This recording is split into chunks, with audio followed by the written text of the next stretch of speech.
সকাল সকাল ঘুম থেকে উঠে দিনে শুরু করলাম গোপালধারা চা দিয়ে। চা খেয়ে ও রেডি হয়ে বেরিয়ে গেল সেন্টারের সামনে জল দেওয়ার জন্য।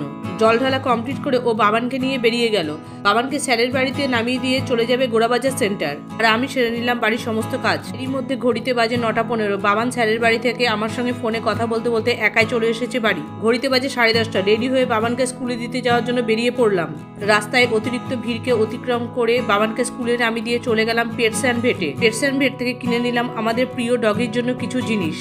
বাড়ির পোষ্যদের যাবতীয় জিনিস পাওয়া যায় পেটস অ্যান্ড ভেটে। এখন ঘড়িতে বাজে 4টে। বাবানকে স্কুলে নিতে যাওয়ার জন্য চলে এসেছি। স্কুলের বাইরে দাঁড়িয়ে আছি, ছুটি হয়ে গিয়েছে। আমি দাঁড়িয়ে করছিলাম ভিডিও করতে করতে স্কুল থেকে নিয়ে চলে আসলাম বাড়ি এসে আবার বিকেলে পড়া ছিল, তাই স্যারের বাড়িতে নামানোর জন্য বেরিয়ে পড়লাম। লিপিকা স্কুলের পাশের রাস্তাটা এখনো খোলেনি, তাই ফুলকুমারী রাস্তায় ভীষণ ভিড়। সন্ধ্যে 7টার সময় বাবানকে স্যারের বাড়ি থেকে নিয়ে আসার পথে ইন্দ্রপ্রস্থ মোড়ে দেখা গেল ভীষণ ভিড়। আজকের ভিডিও এখানে শেষ করছি। ভিডিও যদি ভালো লাগে লাইক আর সাবস্ক্রাইব করে পাশে থেকো।